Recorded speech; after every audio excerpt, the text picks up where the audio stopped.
Let's go ahead and call the meeting to order of the Lebanon Planning Commission. Welcome everybody tonight, and those of you online listening to us. Once again, because of the virtual platform, we will forego the flag salute and instead turn it over to Kelly for the roll call. Absolutely. Commissioner Bracken? Here. Commissioner Port? Here. Commissioner Prenovo? Here. Commissioner McLean? Here. Commissioner Galka is excused. Vice Chair Robertson is here. And Chairman Salvage is also excused.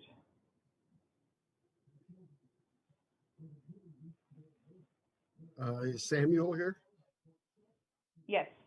Okay, sorry, didn't hear it. Okay, thank you. Planning Commission, we've got 3 sets of minutes to approve. I assume you've had an opportunity to look them over. Let's take them one at a time, and we will start with the February 20th minutes. Did anybody see any corrections or additions in those minutes? Nope, not here.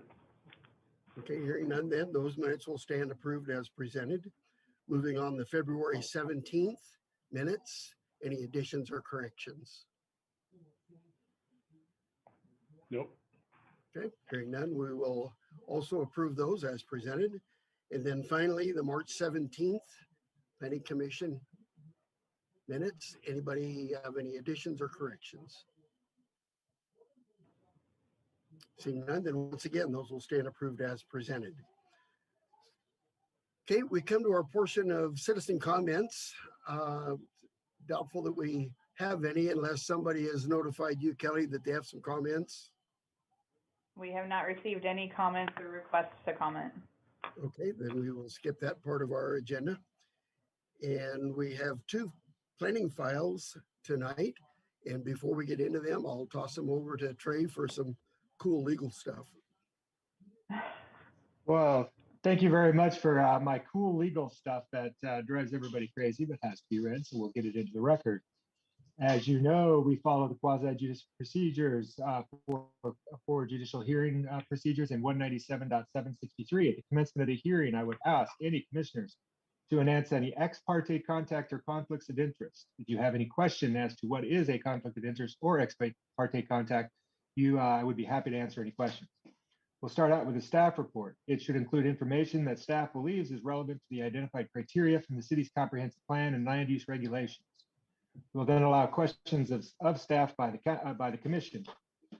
We will then open it up to public testimony. The audience may provide oral or written testimony concerning issues relevant to the hearing. All testimony or evidence must be directed towards the criteria described in the staff report or other criteria in the comprehensive plan or land use regulations.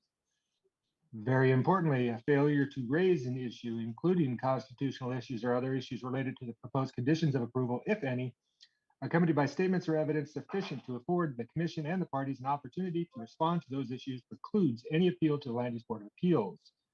We will ask all witnesses to announce themselves or give their address when they testify. Testimony of the witnesses will be as follows. The applicant will go first. Anybody in favor of the application will then allow anybody that is in opposition to the application and rebuttal, if any.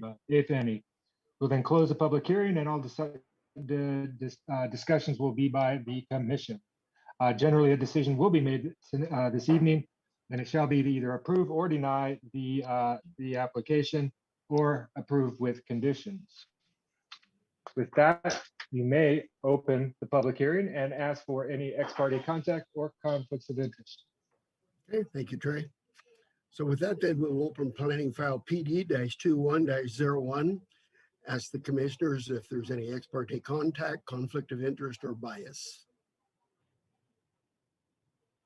Okay, seeing none, then we will toss it off to Kelly for staff report. Thank you, sir. Let me share my screen for you really quick. Okay, everybody can see that? Yep. Perfect. Okay, so before you tonight is a proposed plan development for a mini storage use with a phased implementation.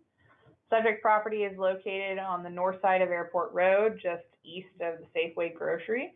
There are 3 existing buildings on this site that house a mixture of warehousing and manufacturing industrial type uses, and those buildings and uses are proposed to remain and are not included as part of the project proposal. The zoning for the site is mixed use, and surrounding the site to the north is residential mixed use in the county and the city designation. And it includes residential uses. To the east, across the railroad, is single-family homes in the county.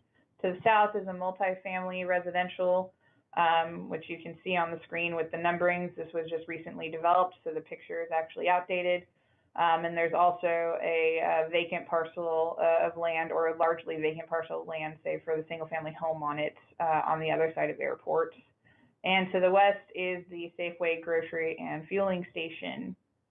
The site is proposed to maintain the existing driveway and access, which is located on Airport Road, and all utilities are available in Airport Road as well. So the overall development is inclusive of a mini storage facility with an office and manager's dwelling unit. The buildings are proposed to be constructed as a repurposed shipping containers, which is kind of a new development. It makes it for easy construction and maneuverability on the site to use that type of construction. So that is what's being proposed.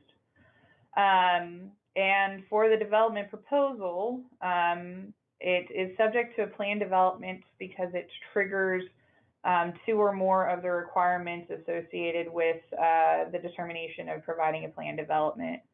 The site is over 5 acres, however, the project area is below that, but the mini storage facility is a Class 3 impact, and the applicant is requesting a phased development, which would take up to a maximum of 10 years in an anticipated 3-phase implementation. As part of the plan development review, there's a 2-step process. Step 1 is the initial review, which is to occur tonight, where it's a quasi-judicial hearing. The Planning Commission is to review the proposal and the phasing, as well as if there's a need for a mitigation plan.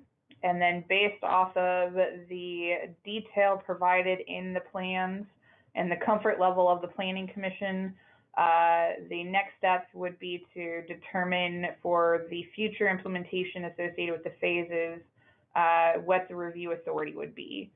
As you'll see going through the agenda report that was provided and the plans that we'll go through tonight, it is staff's recommendation that based off of the detail already provided, that the future reviews would be done at a staff level under a ministerial review application. That is simply staff's recommendation. The Planning Commission can choose a different review procedure if they so wish. So the application is generally in 3 phases. Phase 1 would be implementation of 4 building areas as shown on the site plan. 1 would be located between 2 existing buildings, and then 3 located on the north end of the property. The applicant has provided the path of travel anticipated, as well as the emergency vehicle turnaround route, which has been reviewed and approved by the fire district. And under this phase, the anticipated storage area would be just under 11,000 square feet. Based off of market demand and growth, the next phase would then be implemented as a phase 2, which would include 4 new buildings for a total of 8. And again, the fire access would maintain the same route, but the turnaround would be located further up into the northeast corner of the property. This would more than double the storage area to almost 21,500 square feet. And then phase 3 of the plan is provided kind of in 2 options based off of design and demand. This phase would be, again, 4 new buildings, as well as the manager's office and dwelling. Fire access would be completed at this point with a full circulation around the property, as well as circulation through the middle of the property to the exit point. This plan shows about 48,500 square feet of storage area as maximum build out. It would be a very similar design with just expanded buildings in this area here, as you can see on the screen, which would provide for a greater storage area of up to almost 54,000 square feet. And so I believe that's the last slide that I have. The staff report goes through in great detail the requirements of a plan development and discusses the merits of requiring a mitigation plan if it's so necessary.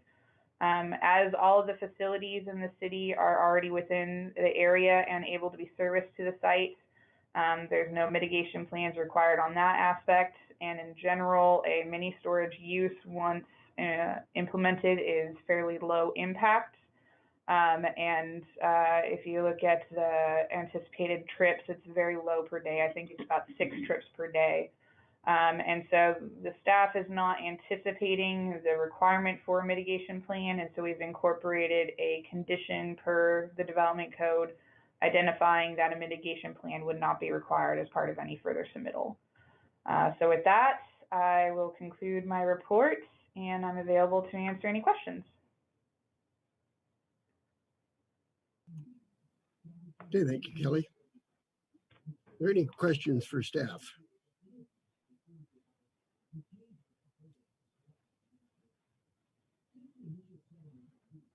Samuel, you look like you're getting ready to ask a question. No, it says that's my regular face. No, we're good. I think this is good. So, Kelly, remind me, as far as the timeframes involved, on a plan development, is that a 10-year approval or is it a 5-year plus 5 years? The development code stipulates no more than a maximum of 10 years.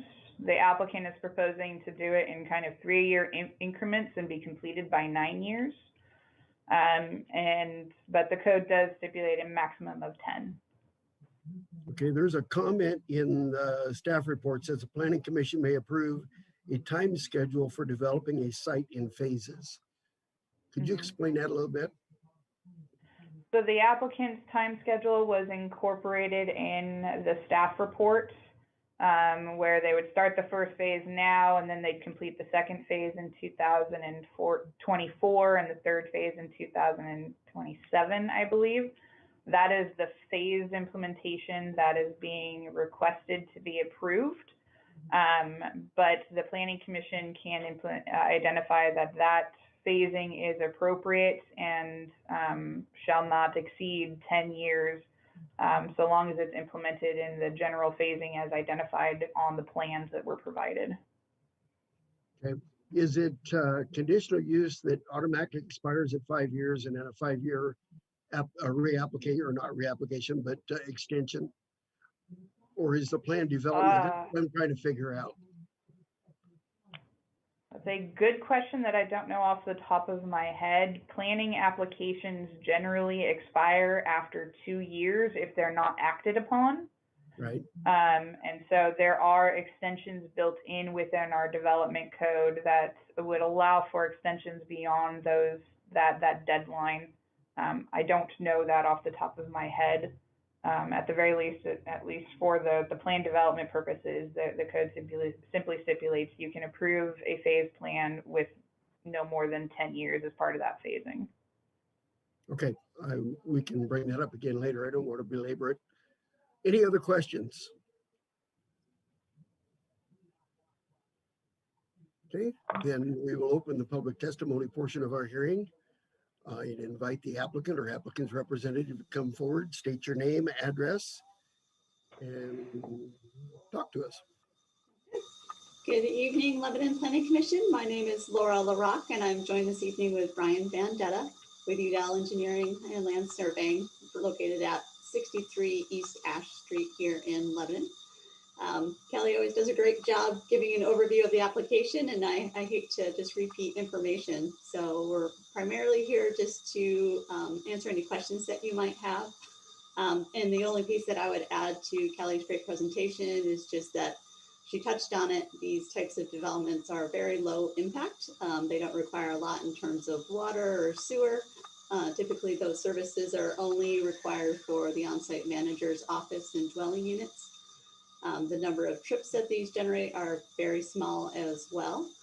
And this site is pretty unique, as you can tell from the site plan, where it has some physical borders already from the canal on the east side to the railroad. And so I think it's going to be a really good fit in this area. And also it's going to be well oriented close to residential development, which is really the folks that will be needing this types of use. So with that, I'll turn it back over for questions, and Brian and myself are here to answer anything that you have. Okay, any questions? I got one that's not really all that great, but as far as zoning, the acreage, the 10-year plan, that's all great. I don't see, do we have any say in camera usage? I know that there's going to be someone living there eventually, but there's minimal traffic, right? I guess it was 6 or 7 people per day. But is there going to be cameras maybe for security for people who come on, or in case something happens, that there would be 24/7 camera usage here? I'm not sure if the owner's intent for cameras, but what they do have in terms of security is a full perimeter fencing when needed. I shouldn't say full, because the Sandium Canal itself acts as a barrier, but it's gated access, so actual into the site is secure. And then at full build out, when there's going to be the larger amount of activity on site, there will be that on-site manager, and folks will have to navigate from close to that office, or at least there'll be some eyes on who's coming into the site to create some of that security. Typically, if lightings are used, they're down shielded, so they're not going onto adjacent property, and the fencing and the lighting are the typical combinations that you see for these types of development. Good evening, everybody. This is Brian Vendetta. So with COVID times, I'm not going to pass up on saying hi to everybody. And I'd add just a little bit to that. They do, just for clarification, they do currently have an on-site manager. The manager's quarters that is proposed is a permanent structure, or more permanent than what they have had historically, but they do have an on-site manager that is living on site and providing security 24 hours a day.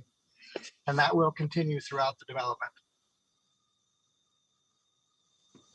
Okay, so the on-site manager at 4 o'clock in the morning is providing security with cameras? Is he walking around? How does that work? That I don't know, Samuel. But I know he is staying on site and he's there 24 hours a day. All right. And that is something, if you would like, we can bring some information back to the final plan to address that question. I just don't have the data or information to provide an answer today. No problem, man. I was just curious. I appreciate it.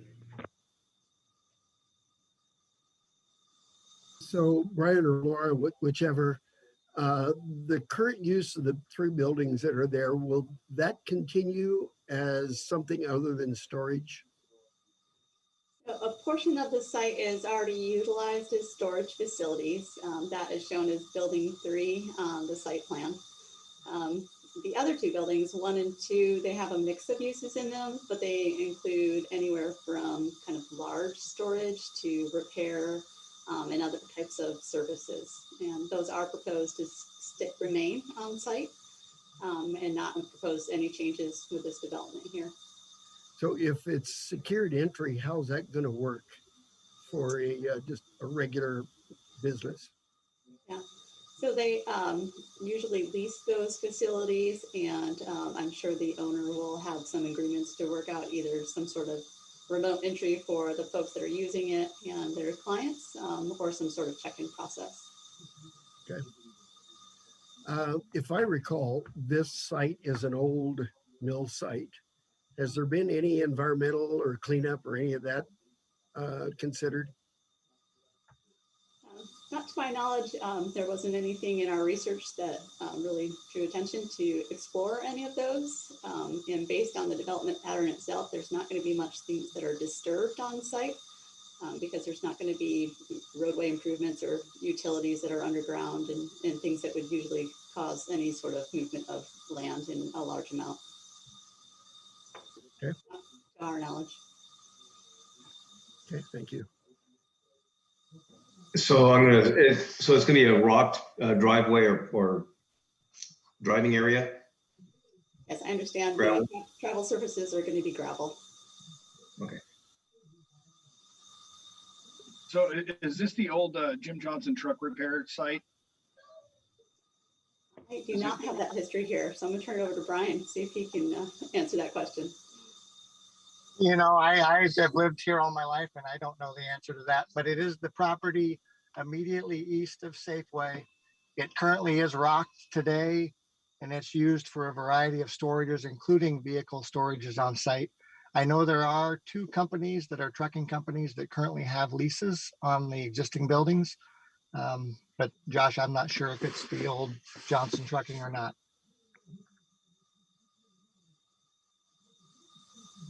My only concern was if they were still going to use it for the same purposes, you know, trying to get trucks in and out of there. The driveway and the circulation, they really are intended to meet the residential use for drop off and storage, but also for emergency apparatus vehicles. And those are quite a bit larger than most of the standard trucks that would be serviced on site.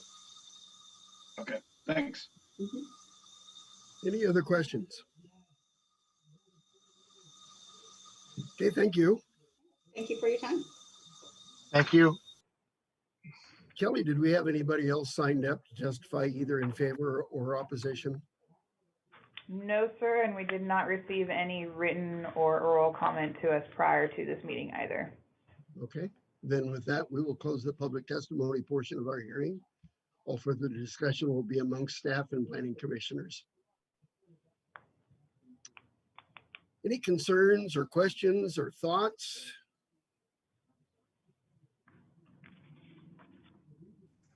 Seems like a good fit to me.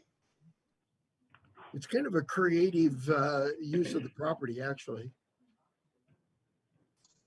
Yeah, with least amount of impact. I think it's a great spot. Yeah, I see no reason not to approve this. Okay, if there's no objections, questions, or concerns, is anybody ready to make a motion?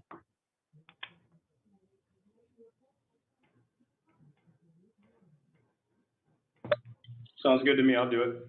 Okay,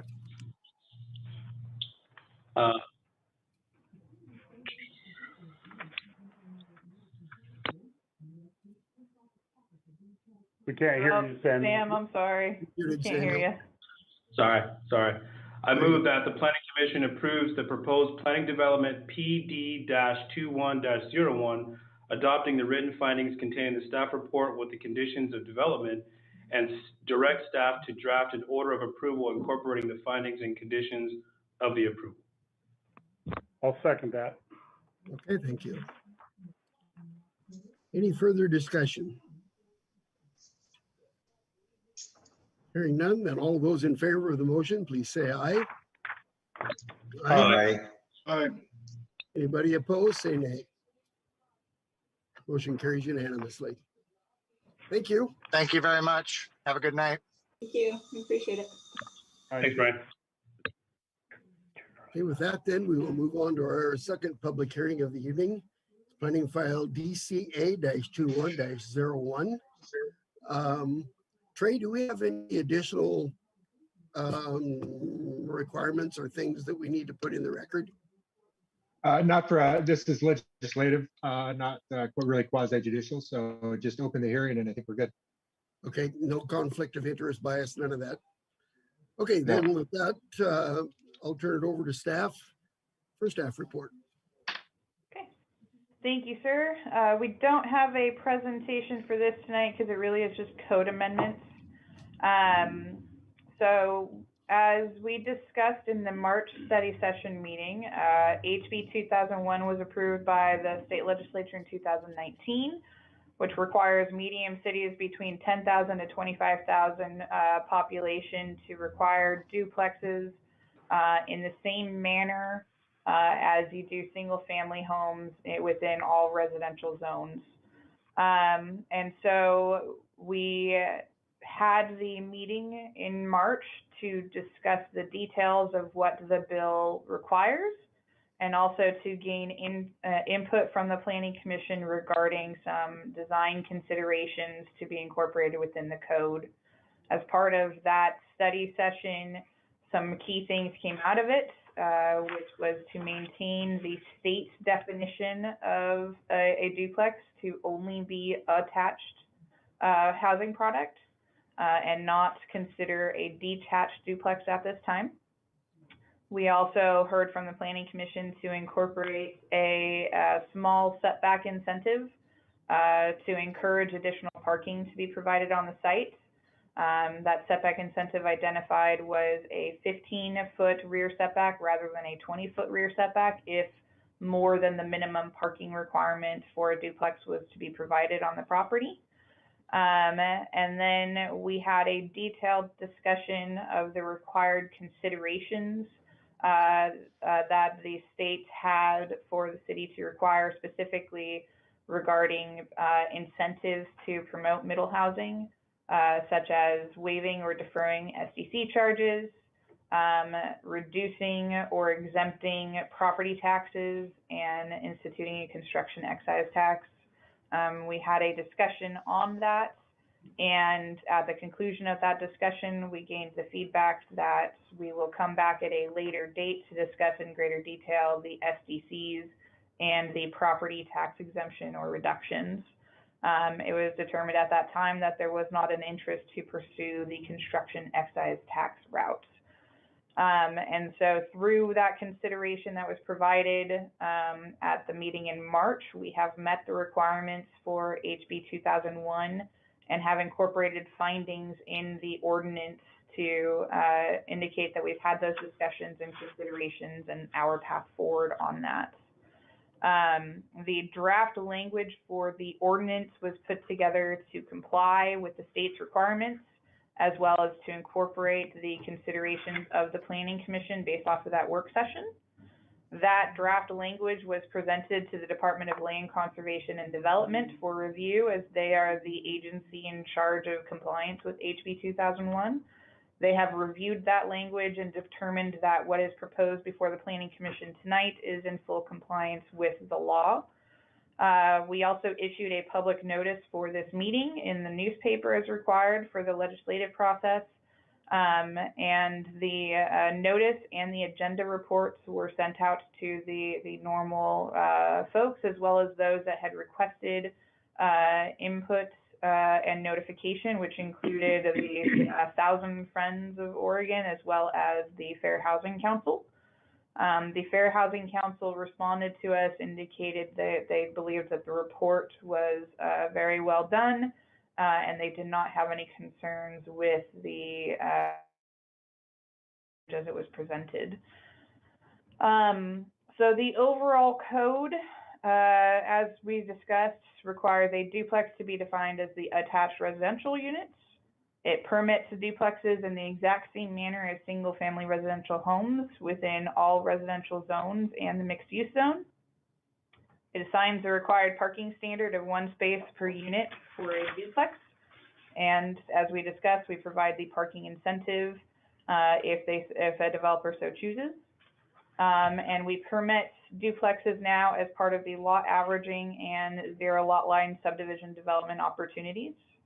The code also clarifies the requirements for accessory dwelling units, which includes no parking requirements, as well as a reduced rear setback to 10 feet to be more in line with the considerations and suggestions of DLCD. And the code also provides general code cleanup to provide a consistent language and ensure that the code provides clear and objective standards are being applied. The agenda report also provides an extremely detailed analysis of these code changes, compliance with the comprehensive plan and statewide planning goals. And of note, the statewide planning goal 10 regarding housing production and assurance that the city is considering the impacts of development on the buildable land inventory and city facilities. The goal 10 finding has been drafted to assume development impacts associated with the code changes would result in no more than a 3% increased capacity for the zones, which is a permitted assumption per the Oregon State's the ORSs. And as such, no additional consideration of facility master plans or the transportation system plan is required as part of these proposed amendments. So with that, I will conclude my report, answer any questions, or go into any further detail of proposed amendments of the agenda report. Okay, thank you. Any questions? Okay, Kelly, did we have anybody signed up for public testimony? No, sir, and we did not receive any formal public comments on the agenda item. Okay, then we will forego the public testimony and move right into discussion.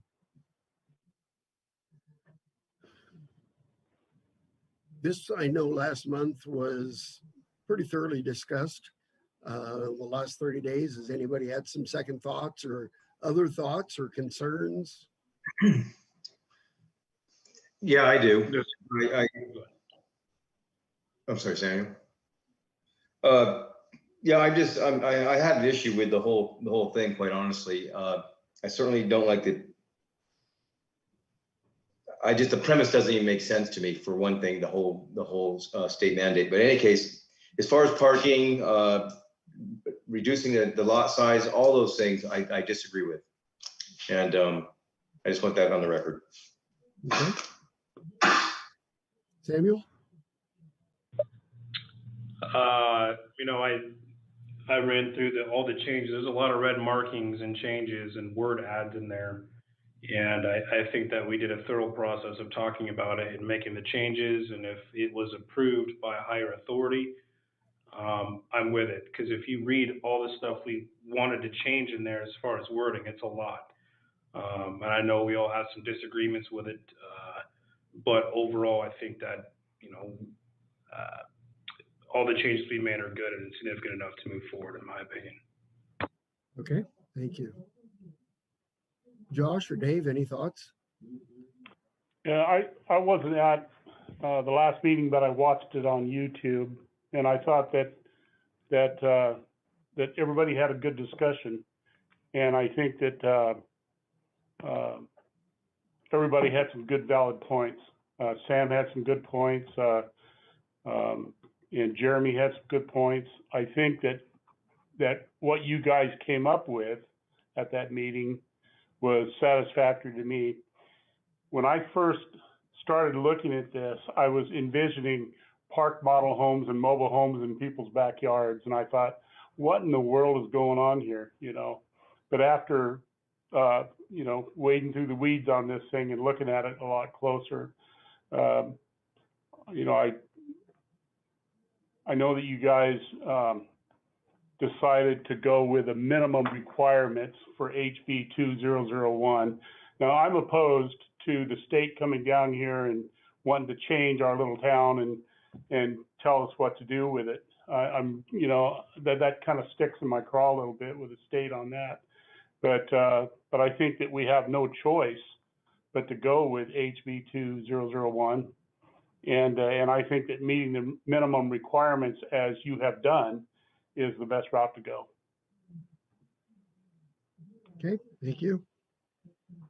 Josh, anything to add? No, Dave pretty much said it all. I mean, I'm glad we decided that the duplexes were all to be attached as well. So, I mean, I'm okay with it.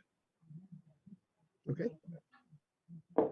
So with that then, are we prepared to make a motion and move it on to City Council?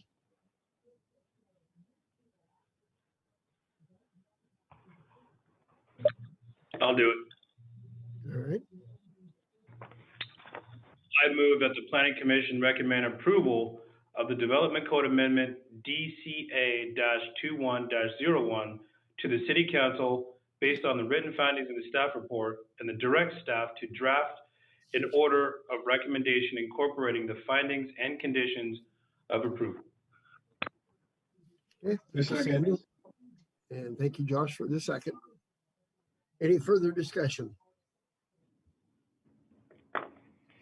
That then, all in favor, please say aye. Aye. Aye. Any opposed? Nay. Okay. The record show there was 1 nay. With that, then we'll pass and move on to City Council for their consideration. Okay, thank you, guys. Moving on to the next agenda item, commission business and comments. Most of you got an email concerning next month. As a result of that, we need to make an announcement, so I'll go ahead and do that.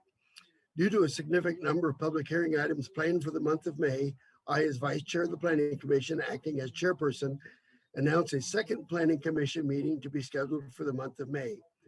Meeting schedule will be as follows: Wednesday, May 19th at 6 p.m. and Tuesday, May 25th at 6 p.m. The meetings will be a hybrid setting with the commissioners and staff attending in person at the travel station, and the applicants and members of the public participating virtually through the Zoom platform in order to comply with the current occupancy restrictions.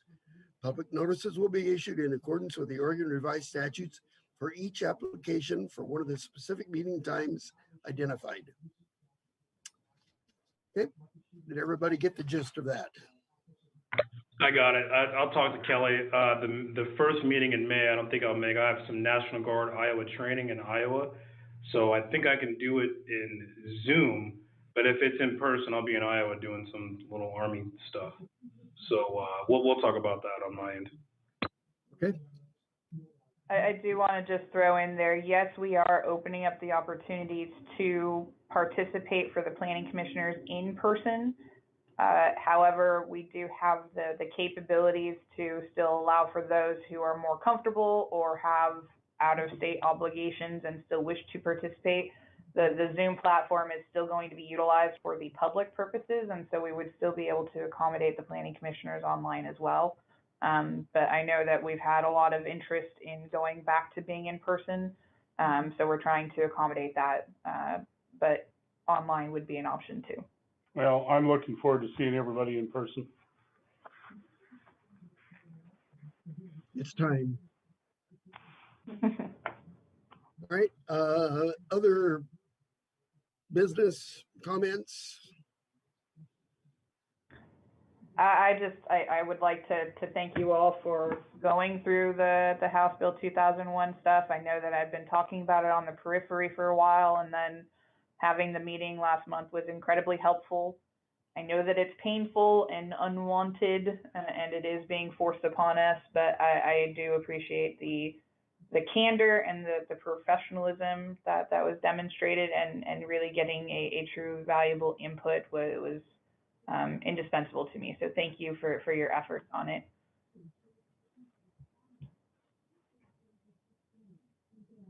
Any other comments?